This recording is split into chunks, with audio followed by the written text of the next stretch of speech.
Welcome to another video, family. Today we're going to be addressing the spiritual geography of the Americas and Habiru bondage. Okay. And what I'm going to be addressing here is that I'm going to be showing that how the Americas spiritually are the mirror or duplicate of the geographically of the main places of the physical bondage of the Yahudim from the Bible, from the scripture. Okay. And so first I'm going to start off with Egypt. Okay. Where is Egypt spiritually in the Americas? Egypt is New York, Manhattan, and Charleston, South Carolina. We know from history that Egypt, there was a lower Egypt and an upper Egypt. And of course, we know spiritually Egypt also means bondage. So if you would do your due diligence and your research, you'll find that the two areas that had the greatest number of our people in bondage was in New York, in Manhattan, and also in Charleston, South Carolina. Okay, so spiritually, that's going to be Egypt. Okay, now the next great kingdom that oppressed and enslaved our people was Babylon. Okay, now where is the spiritual Babylon in the Americas? That is California. Okay. Specifically Northern California, around the San Francisco area. Okay.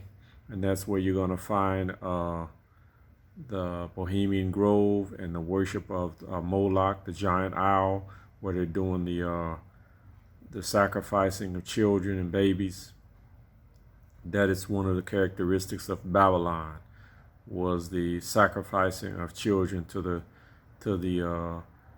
pagan god Molech, who incidentally is one of the fallen angels in disguise.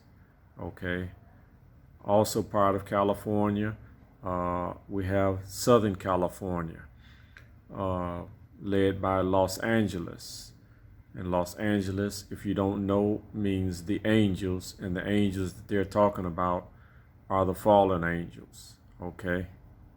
The 200 Watcher class angels, okay, that the Most High had placed over the nations to rule over.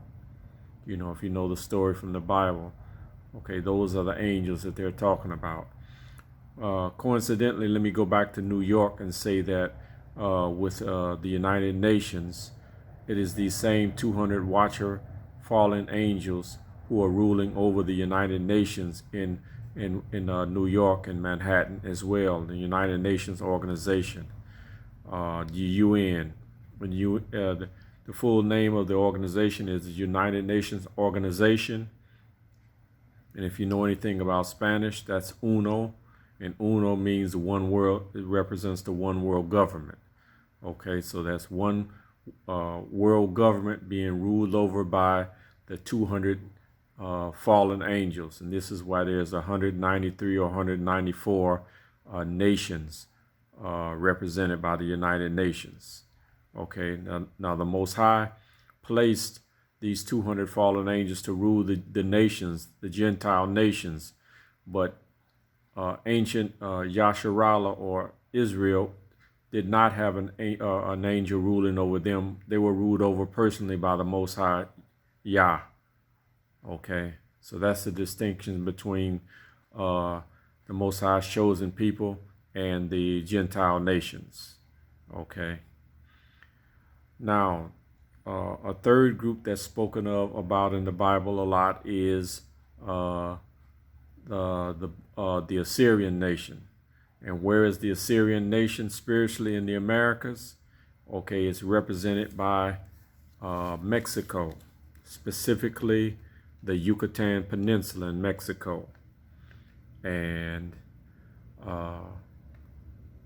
what's so significant about the Yucatan Peninsula is that it was the home of the ancient Mayans. Okay, and if you study the ancient Mayans, you'll find that they used what was called obsidian mirrors. These are dark mirrors that they use for scrying or communicating with the gods of the New World. Okay, so now the Most High led me to the identification of the Yucatan Peninsula because there is an image of a giant fish with its mouth open. If you look at a map, if you look at that geography, you'll see that right at the Yucatan Peninsula, the mouth of what looks like a whale or a giant fish has its mouth open right at the Yucatan Peninsula.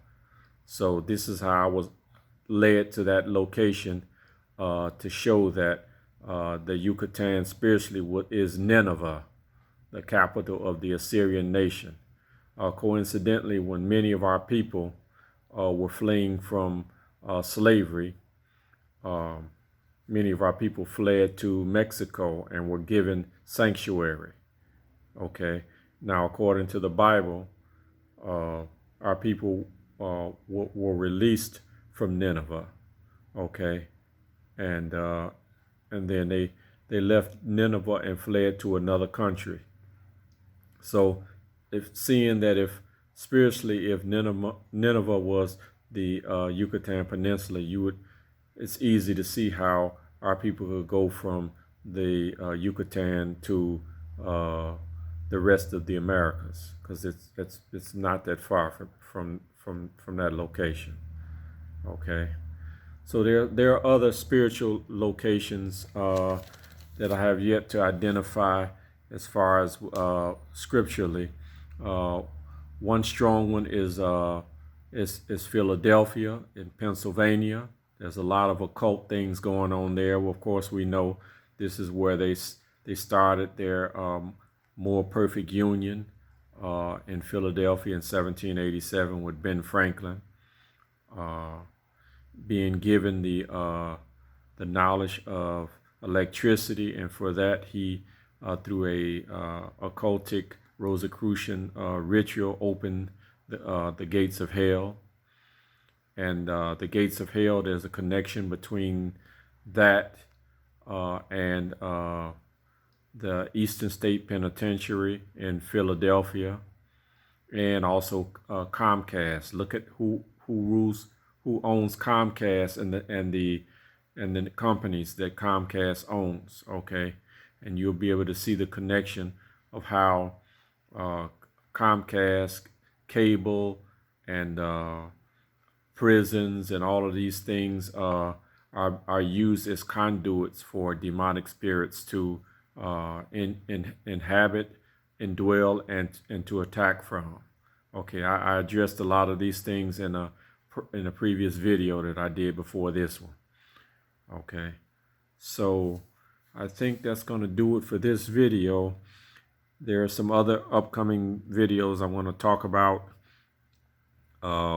One is what is the spiritual meaning of kill all the firstborn Habirus or Hebrews, because Pharaoh said that in the future they were going to join with an enemy of Egypt.